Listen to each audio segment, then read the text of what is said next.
Olá pessoal do Me Salva, vamos dar então continuidade ao nosso curso de derivadas. Vamos falar um pouquinho agora então da derivada primeira. Bom, então olha só, a gente vem agora nas últimas aulas fazendo bastante derivadas, né? Então olha só, digamos que eu tenho aqui, por exemplo, uma f de x igual a x ao quadrado, certo? Se eu tirar a derivada dessa função aqui, eu vou chegar em f' igual a 2x. Mas eu posso sempre derivar mais vezes essa minha função, certo? Eu posso derivar uma segunda vez. Isso aqui, essas duas apóstrofes aqui representam que eu estou derivando a mesma função pela segunda vez, certo? Então eu posso derivar o meu 2x mais uma vez, eu vou chegar em quê? Derivo 2x, chego em 2. E se eu posso derivar uma terceira vez isso daqui? Derivo 2, vou chegar em 0. Daqui para frente já não faz mais sentido tu ficar derivando. Essas derivadas de ordem superior, que a gente chama, tem muito significado para a gente, principalmente a derivada primeira e a derivada segunda. Nessa aula aqui a gente vai abordar bastante o que significa a derivada primeira, que é muito importante para todo esse desenvolvimento do cálculo. Então olha só relembrando rapidamente, né, a nossa derivada representa uma reta tangente à nossa curva em um determinado ponto, certo? Se essa reta aponta para cima, isso significa que essa função nesse ponto é uma função crescente e, portanto, o valor da derivada nesse ponto é o quê? É positivo. Se a nossa reta tangente aponta para baixo, o valor da derivada nesse ponto vale o quê? Um valor negativo. Então, só sintetizando rapidamente aqui para a gente, né, a reta tangente vem surfando aqui a nossa função com valores positivos, daí começa a ser negativo, depois vira de novo, começa a ser positivo. O que acontece obrigatoriamente nessa troca entre ela ser positiva e negativa? Em um determinado momento, essa reta vai ficar totalmente horizontal. E se a gente lembrar lá, né, das funções de primeiro grau, a gente sabe que uma reta horizontal é uma reta que tem coeficiente angular igual a zero.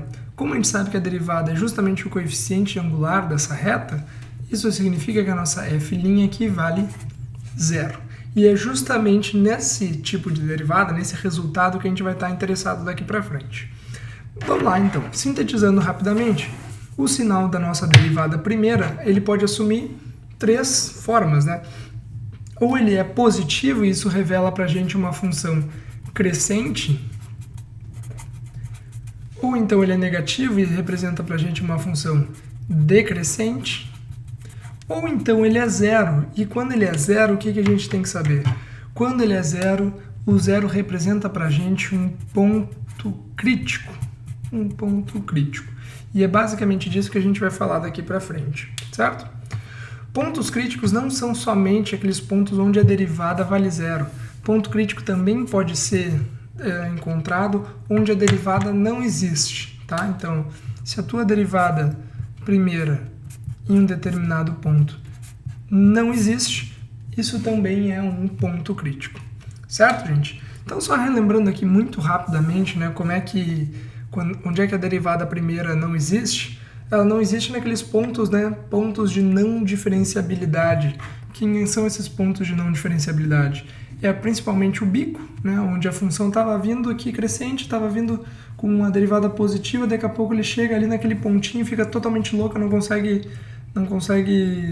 criar, né, uma transição suave para o outro lado, e aí o que acontece? Esse aqui é um ponto de não diferenciabilidade.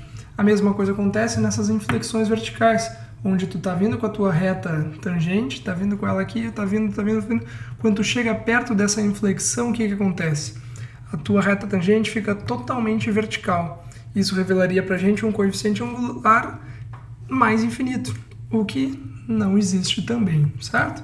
Então, olha só, os nossos pontos críticos podem ser encontrados ou quando a derivada vale zero, ou quando a derivada não existe. Certo, gente? Então, olha só, vamos fazer um exemplo aqui que vai ficar bem mais claro para a gente. Então, olha só, vou pegar um exemplo simples e na sequência a gente faz alguns exemplos mais difíceis. Bom, nós temos aqui f' igual a x ao quadrado. Todo mundo sabe esboçar o gráfico de x ao quadrado, certo? É uma parábola centrada na origem, né? Centrada na origem com essa cara assim. Beleza. Vamos fazer uma análise rápida aqui da nossa parábola? Da esquerda para a direita, como é que ela se comporta? Da esquerda para a direita, ela vem sempre com uma reta tangente que aponta para baixo, certo? Então, nesse pedaço aqui, ela é decrescente, ela aponta para baixo. Quando a gente pula para o outro lado, o que acontece? A nossa reta tangente ela é sempre positiva e, portanto, ela é crescente. Agora, gente, o que a gente tem que realmente tirar da derivada primeira, né? O que a gente tem que tirar da derivada primeira agora é justamente essa transição aqui. O que acontece quando eu passo com essa reta que ela é decrescente, ela chega até aqui e vira crescente? Nessa transição aqui, nós vamos ter uma reta tangente que vai ser totalmente horizontal. E é justamente nessa reta que a gente está interessado. O procedimento de análise da derivada primeira é bastante simples. Como que a gente faz? Primeira coisa, tira a tua derivada. Tirando a derivada da f' de x, vai ser igual a quanto? Deriva o x ao quadrado, o 2 cai para frente, o 2 lá em cima perde uma unidade e tu fica com 2x, certo?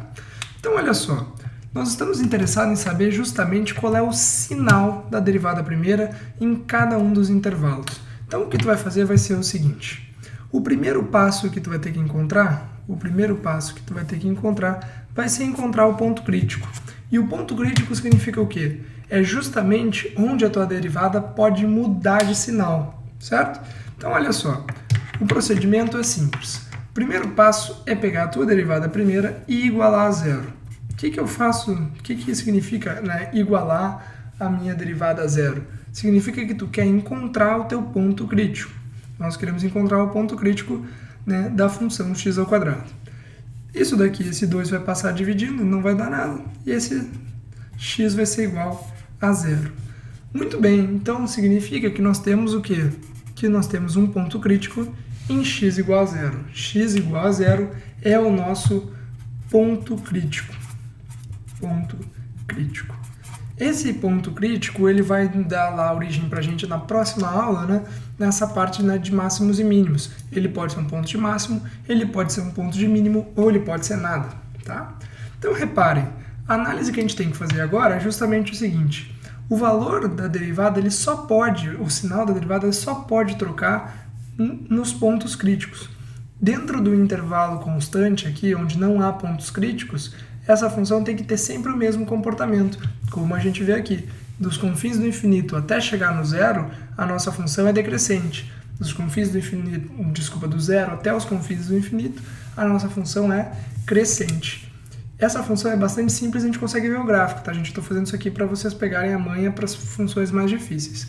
Então, o que tu tem que fazer aqui para tirar esse procedimento é basicamente escolher um ponto antes e um ponto depois, né, da tua função para encontrar, né, quanto é que vale o sinal da derivada. Então, eu quero o menos 1 e eu quero o 1.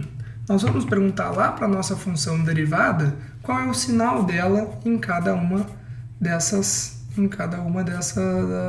desses pontos. Então, olha só, a derivada em menos 1 vai ficar quanto? 2 vezes o menos 1, que vale menos 2. Quanto que vai ficar a derivada em 1? 2 vezes o 1, que vai ser igual a 2. O que isso aqui revelou para a gente? Sinal negativo, sinal positivo. Então, isso significa o quê? Que dos confins do infinito negativo até chegar no zero, a nossa função é negativa. A nossa função é decrescente. Do zero até os confins do infinito positivo, a nossa função vai ser crescente. Tá? Então, isso aqui, né, traduzindo, né, para o mundo real, significa o quê? Que a gente tem a nossa função sendo decrescente e depois crescente. Na próxima aula, a aula de máximos e mínimos, nós vamos ver o que aparece aqui no meio.